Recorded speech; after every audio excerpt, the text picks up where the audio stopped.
Myself Kedar Badeka, and today I am taking the uh, 12th, sorry, 12th lectures of manufacturing process 2. So, in the previous series of the lecture, we try to discuss the different types of the welding processes, right? Previously, we can try to study the gas welding processes, then arc welding processes, then resistance welding processes, then solid state welding processes. So, in today's lecture, uh, our key aspect to learn about the thermite welding, which is the another variant of the welding process, right? Which is the one of the classifications of the welding processes, and this is the last classifications of the welding processes. So, in today's lecture, we try to discuss about the thermite welding process. Now, how the thermite welding process is performed, we can try to discuss in the current lecture. So, we can start with the thermite welding. So, as you all know that about the different welding process, the thermite, which is the thermite, the word which itself is saying some of the uh, one of the basic understanding about the process, which is what is happening during the welding. So the key points in this lecture, which is the thermite point, is a type of the fusion welding process. It is also known as a exothermic welding or the bonding process. This process is used to weld a very heavy and the large structures, and it is required the no electrode and the no power supplies. This is happens with the reactions of the temperatures and the chemical effects. So, what is the basic principle of the thermite welding process? In this process, the welding is done by pouring a superheated liquid steel around the part which is to be joined, right? आप जिस part को join करना चाहते हैं उस part के जो है इर्द गिर्द जो है आपको जो है वो सुपर हीटेड एक लिक्विड स्टील होता है, वो लिक्विड स्टील जो है वो आपको प्योर्ड करना है, डालना है. ए short moulding process is done before the welding process. ये जो है वो एक तरीके से वेल्डिंग के पहले जो कास्टिंग वाली प्रोसेस की जाती है, मोल्डिंग वाली प्रोसेस, ये एक तरीके की ऐसी प्रोसेस है. Now what is the thermit? Thermit जो है वो क्या इटसेल्फ जो है वो डिफाइन करता है?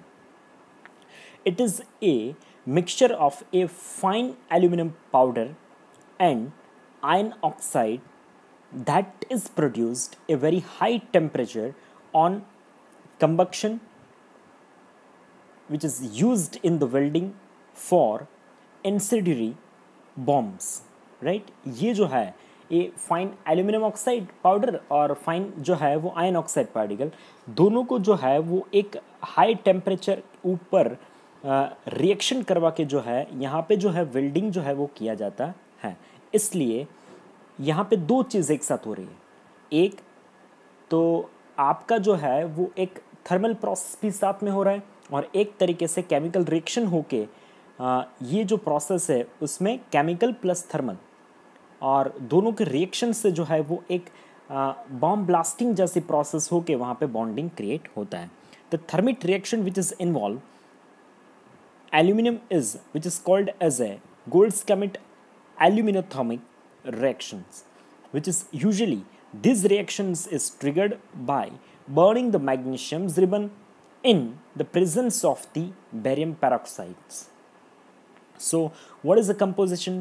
By the weight, इसमें weight के proportion के जो compositions होता है, the 75% of the iron oxide and 25% of the aluminum powder, यानी ये प्रपोर्शन 75% जो है वो आपका आयन ऑक्साइड रहता है और 25% जो रहता है वो आपका एल्यूमिनियम ऑक्साइड जो है वो रहता है.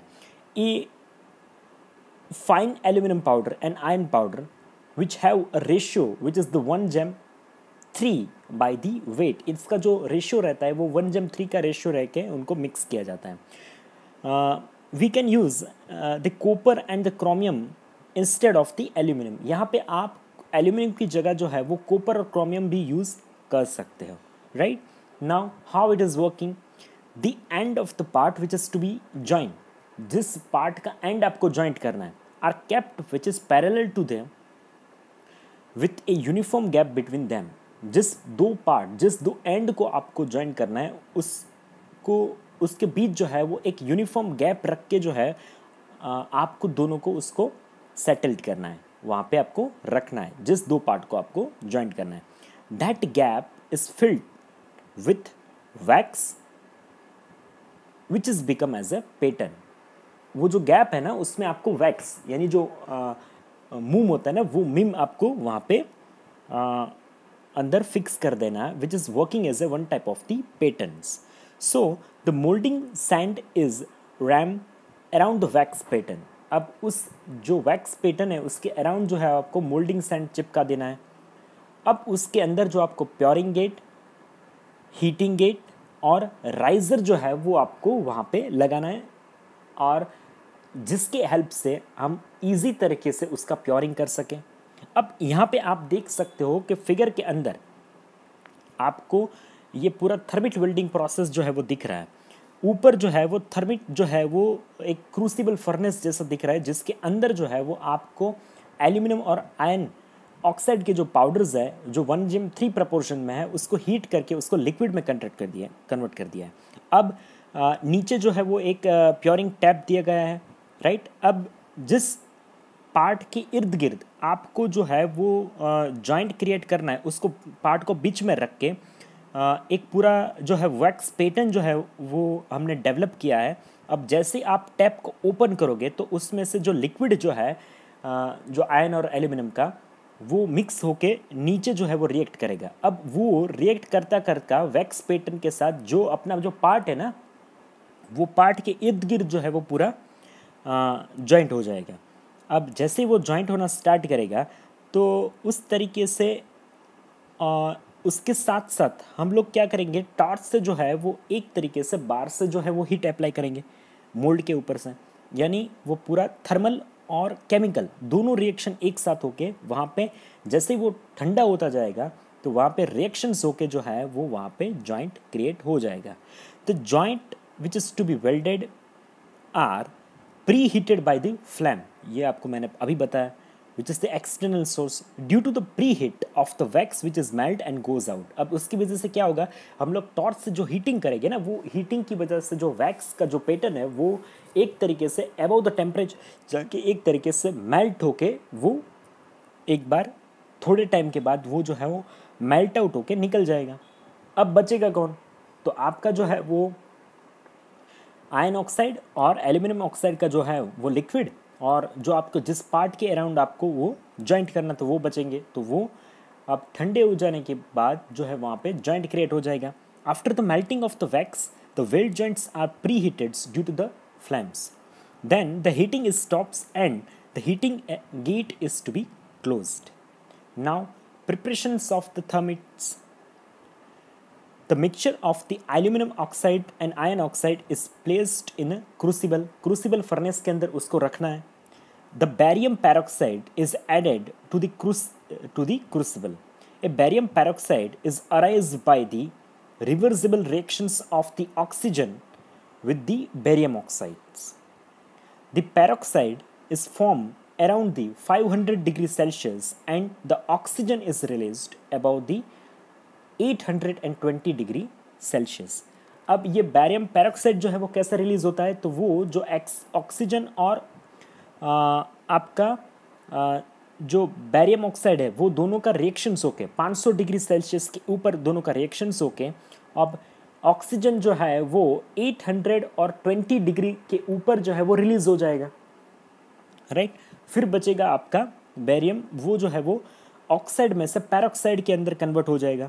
The mixture is ignited using A match stick, right. माचिस की जो है ना वो तीती लेकर आपको उसको इग्नाइट करना है। A small magnesium wire, so the combustion is take place in the crucible. अब उसकी वजह से जो है वो क्रूसिबल फर्नेस के अंदर जो है वो कंबक्शन जो है वो दोनों के बीच स्टार्ट हो जाएगा, एल्यूमिनियम ऑक्साइड और आयन ऑक्साइड के बीच।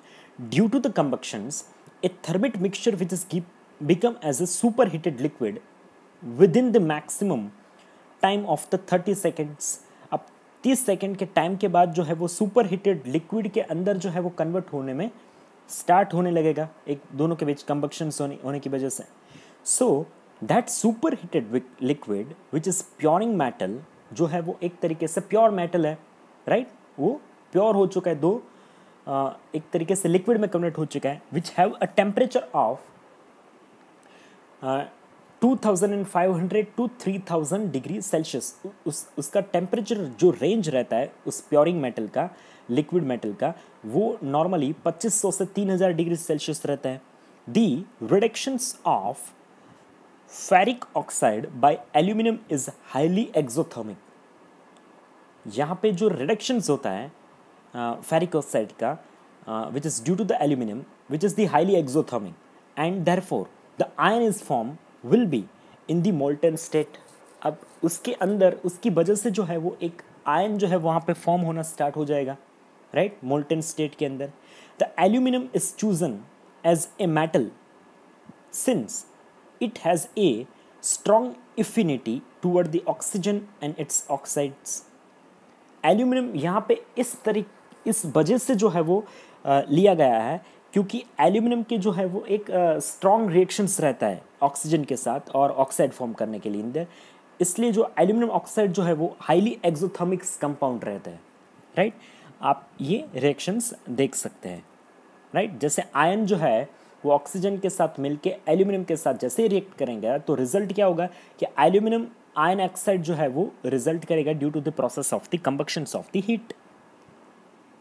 अब जॉइनिंग प्रोसेस किस तरीके से की जाती है, तो अब जैसे ही हम लोग जॉइनिंग प्रोसेस के बारे में डिस्कस करें तो जॉइनिंग प्रोसेस के अंदर क्या चीज़ होती है। One crucible is placed directly above the joint which is to be welded. जो एक क्रूसिबल रहता है ना फर्नेस, वो कहाँ पे रखा जाता है, जिस पार्ट के ऊपर एग्जैक्टली उसके ऊपर रखा जाता है जहाँ जिस पार्ट को अपने को वेल्ड करना है।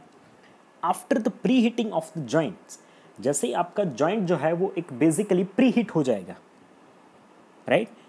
जैसे ही आपका जो जॉइंट है वो एक तरीके से प्री हीट कंडीशंस में है, the liquid thermite still from the crucible is poured into the mould between the gap of the weld.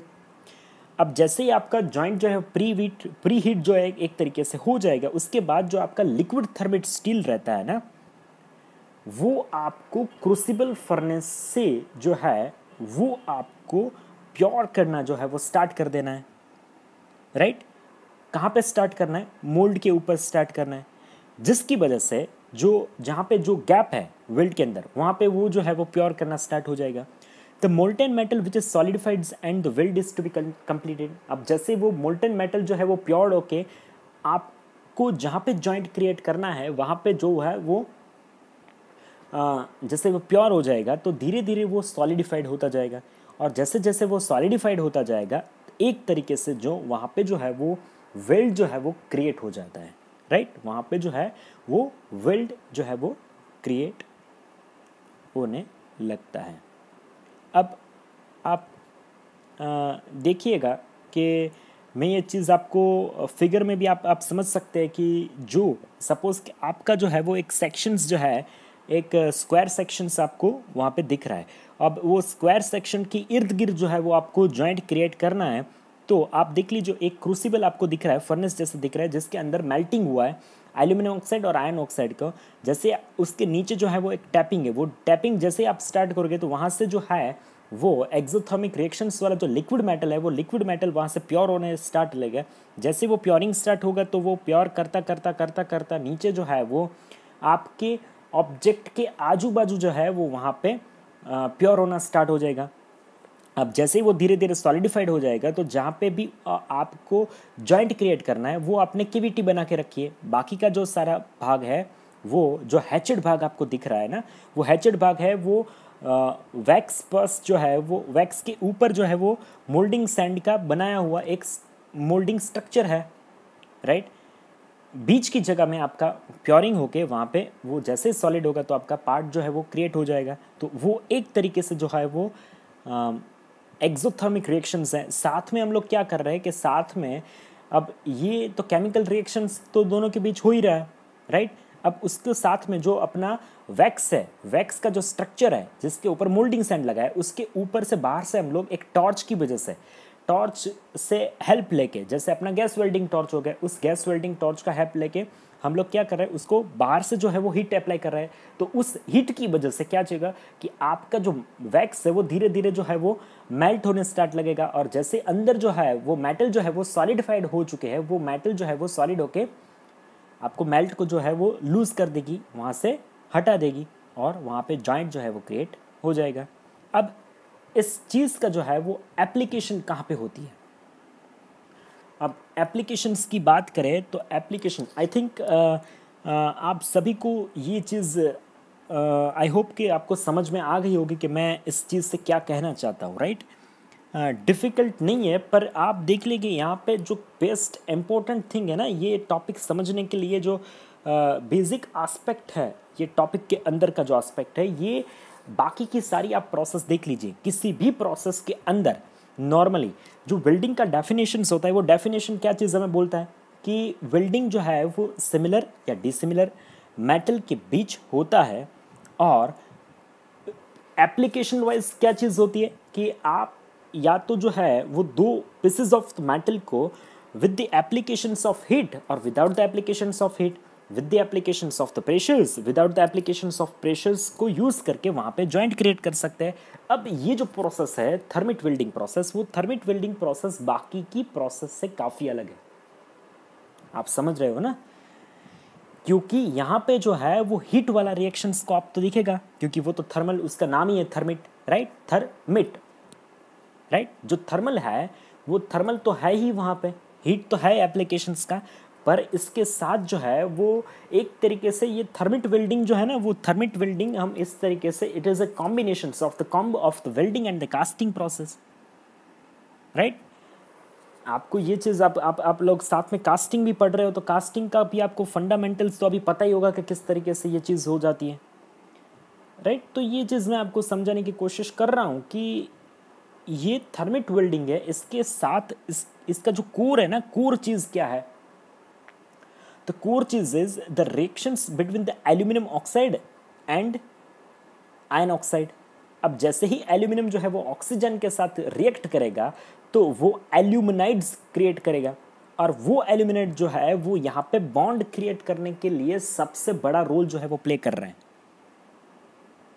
Right? सो ये चीज़ जो है वो काफ़ी इम्पोर्टेंट जो है वो एस्पेक्ट जो है वो इस वेल्डिंग प्रोसेस के अंदर जो है वो हमारे पास रहता है। ये जो पूरा प्रोसेस है उसको थर्मिट वेल्डिंग प्रोसेस जो है वो बोला जाता है। तो इसमें वेल्डिंग प्लस कास्टिंग, क्योंकि क्लास कास्टिंग क्यों है, तो कास्टिंग पहले आपको वैक्स वाला जो है वो मोल्ड प्रिपेयर करना पड़ेगा, और उसके ऊपर जो मोल्डिंग सैंड है वो बना के एक तरीके से आपको पूरा एक पैटर्न जो है वो डेवलप करके फिर उसका प्योरिंग करना है। अब जहाँ पे प्योरिंग करोगे वो पूरा पार्ट हो वो धीरे धीरे सॉलिड होके वहाँ पे जो है वो एक तरीके से वेल्ड जो है वो क्रिएट कर देगा, और उसी वेल्ड जो है वो वेल्ड कहाँ पे हुआ है, एक आपका जो सेक्शंस था जिसके साथ आपको वेल्ड करना था उसके साथ जो है वो वेल्ड हुआ है, राइट? जैसे सॉलिड हो जाए तो एक पार्टिकल्स जो है वो आपका बॉन्डेड पार्टिकल्स जो है दोनों के बीच क्रिएट हो जाएगा।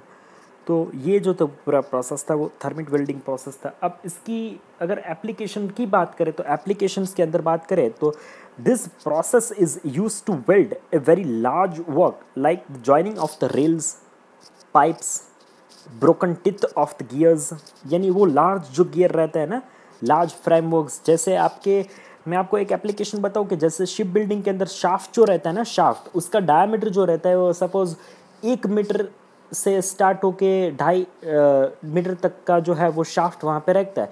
अब उस शाफ्ट को जो है वो मोशन देने के लिए जो गियर यूज़ होते हैं तो वो तो बट ऑब्वियस उसके बड़े ही हो गए, राइट? इंजन रूम के अंदर तब ये चीज़ जो है वो जैसे उस टाइप के गियर्स हो गए, आपके टर्बाइन्स के हो गए, वहाँ पे जो गियर्स यूज़ होता है, तो जैसे वो बड़े बड़े गियर्स होते हैं वो उसकी जो टीथ ब्रेक हो जाता है, उस टीथ को जॉइंट करने के लिए एक्सोथर्मिक रिएक्शन से जॉइंट करने के लिए थर्मिट वेल्डिंग काफ़ी इंपॉर्टेंट है। फिर उसके बाद जो है वो सबसे बड़ा एप्लीकेशंस चला जाता है उसका आपका रेल प्रोजेक्ट्स के अंदर। तो रेल प्रोजेक्ट की अगर बात करें तो रेल के जो ट्रैक्स होते हैं वो ट्रैक्स को भी जॉइंट करने के लिए ये चीज़ जो है वो काफ़ी वहाँ पे एप्लीकेबल्स है। फिर पाइप्स के अंदर काफ़ी इसका जो है पाइप जॉइनिंग के लिए, यानी आपका होलो पाइप रहेगा तो होलो पाइप का जॉइनिंग करने के लिए ये जो है प्रोसेस जो है काफ़ी इंपॉर्टेंट रोल प्ले करती है। This process is generally use for the welding of the ferrous materials, because आप ये चीज़ नोट डाउन करिए, नॉन फेरस के लिए यो हम लोग जो है ये प्रोसेस यूज़ नहीं कर सकते, क्योंकि यहाँ पे जो बड़ा रोल जो प्ले करता है ना वो aluminium plus ion oxide, aluminium का आयन के साथ एक कंबक्शन की वजह से जो एक केमिकल रिएक्शंस जो क्रिएट होता है, उसके लिए जो फेरस यानी आयन जो है वो वहाँ पे क्रूशियल कंपोनेंट है। ये बाकी के सारे मेटल्स के अंदर जो है वो पॉसिबल नहीं है। So this process is generally use for the welding of the ferrous metals.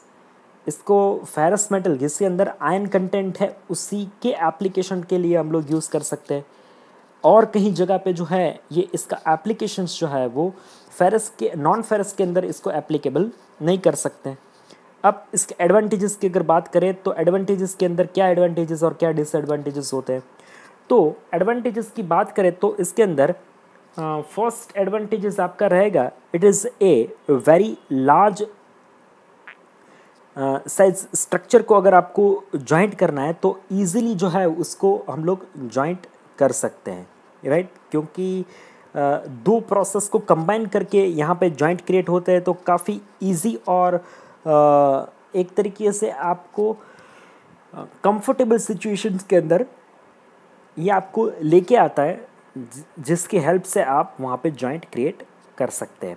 तो no power supply is used और the no electrode is uses, right, यहाँ पे जो है वो किसी तरीके का पावर सप्लाई यूज़ नहीं हो रहा है, राइट, क्योंकि बेसिक जो है वो आपका एप्लीकेशंस हीट है।